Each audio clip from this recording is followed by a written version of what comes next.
मराठा आरक्षणाचा लढा घेऊन आता राजकीय मैदानात उतरण्याची तयारी करणारे उपोषणकर्ते मनोज जरांगे पाटील यांच्या शांतता रॅलीचा दुसरा टप्पा आजपासून सुरू झाला आहे। सोलापूरमध्ये जरांगे यांच्या स्वागतासाठी लाखो मराठा बांधव एकत्र जमले होते।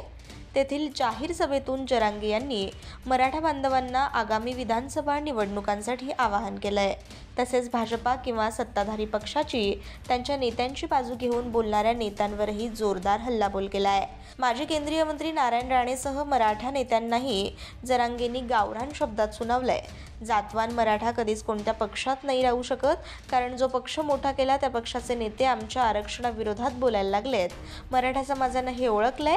आपल्या लेकराला मनोज जरांगे पाटलाला हे उघडं पाडायला लागलेत।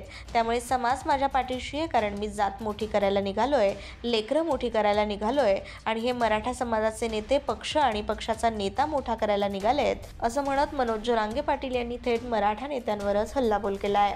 मराठ्याला आरक्षण द्यायचं नाही, धनगरांना आरक्षण द्यायचं नाही, 12 बलुतेदारांना आरक्षण द्यायचं नाही, मग त्यांच्या विरुद्ध बोला, असं काम सुरू आहे। आमच्याच मराठ्यांच्या मतावर मोजलेले आमचेच नेते हे बिगर मराठा औलादी असल्यासारखं बोलायला लागलेत। आमच्या नेत्याविरुद्ध बोलू नको। अरे नेता काय बाप आहे का तुझा? तुझा बाप जात आहे, आणि जर तुला तुझा नेता बाप वाटत असेल तर मराठे तुम्हाला मतदान करणार नाहीत, मग तो भाजपा असो, शिवसेना असो, राष्ट्रवादी असो किंवा काँग्रेस असो, असं म्हणत मनोज जरांगे पाटील यांनी थेट मराठा नेत्यांवरच हल्लाबोल केला।